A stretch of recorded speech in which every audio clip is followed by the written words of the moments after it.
Hello guys, welcome back to my channel. Today இன்றைக்கி நம்ம என்ன டாபிக் பார்க்க போகிறோம்னா இன்ஃபிக்சேஷனல் அப்படின்னு ஒரு டாபிக் பார்க்க போகிறோம். இதில் என்ன சொல்லியிருக்காங்கன்னு ஃபஸ்ட்டு டெஃபினிஷன் பார்த்துடலாம்.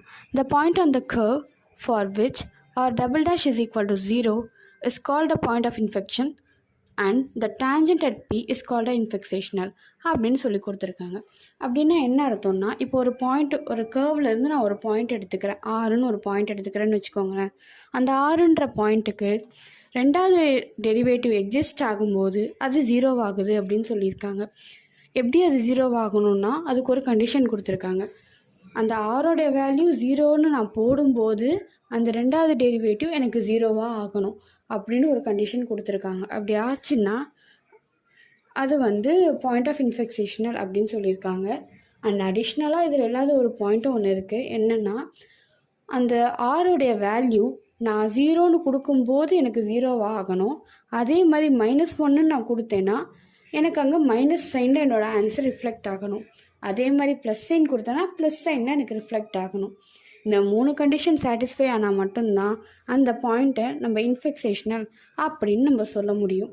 ஓகேங்களா? இப்போது அந்த கிடைக்கிறது பார்த்திங்களா, அந்த பாயிண்ட்டு ஒரு டேஞ்சன்ட் லைனில் டச் ஆச்சுன்னா அதை இன்ஃபிக்சேஷனல் டேஞ்சன்ட்டுன்னு நம்ம சொல்லுவோம். இப்போ ஒரு எக்ஸாம்பிள் வச்சு பார்த்தோன்னா நமக்கு கிளியராக அண்டர்ஸ்டாண்ட் ஆகும். ஸோ 2 கண்டிஷன் பேசிக்காக நம்ம சால்வ் பண்ணுற மாதிரி இருக்கும். என்ன கண்டிஷன்னா, என்னோடய எஃப் ஆஃப் டபுள் டேஷ் இருக்கான் இல்லையா, அவன் ஈக்குவல் டு 0வாக ஆகணும். அதே மாதிரி என்னோடய எஃப் ஆஃப் டபுள் டேஷோட சைன் சேஞ்ச் ஆகணும்.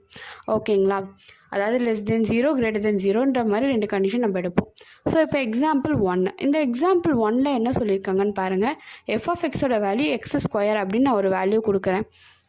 இவனை இப்போ நான் டிஃப்ரென்ஷியேட் பண்ணுறேன். டிஃப்ரென்ஷியேட் பண்ணோன்னா எனக்கு 2x கிடைப்பான். அடுத்து டிஃப்ரென்ஷியேட் பண்ணால் 2ன்னு கிடைப்பான்.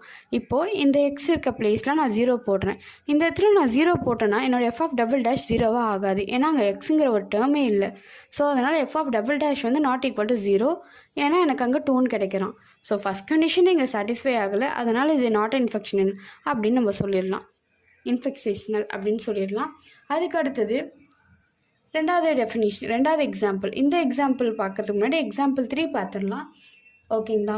எக்ஸாம்பிள் 3 பார்க்கும்போது என்ன ஆகும்னா, எக்ஸ் பவர் 4ன்னு நான் ஒரு நம்பர் கொடுத்துருக்கேன். இந்த எக்ஸ் பவர் 4ல் நான் டிஃப்ரென்ஷியேட் பண்ணால் 4x³ ஆகும். அடுத்து டிஃப்ரென்ஷியேட் பண்ணால் 2x² ஆகும். அடுத்தது இப்போது ரெண்டாவது டெரிவேட்டிவ் வந்துட்டோம் நம்ம. இப்போ எக்ஸ் ஈக்குவல் டு 0ன்னு நான் கொடுத்தேன்னா இங்கே ஹோல் ஸ்கொயர் இருக்குது, 12x² இல்லையா? ஸோ அந்த 0வை ஸ்கொயர் பண்ணி போட்டாலும் எப்படி போட்டாலும் 0. ஃபஸ்ட் கண்டிஷன் சாட்டிஸ்ஃபை ஆகிடுச்சு. ஸோ இப்போ நம்ம ரெண்டாவது கண்டிஷன் செக் பண்ணோம். என்ன condition? F of double dash X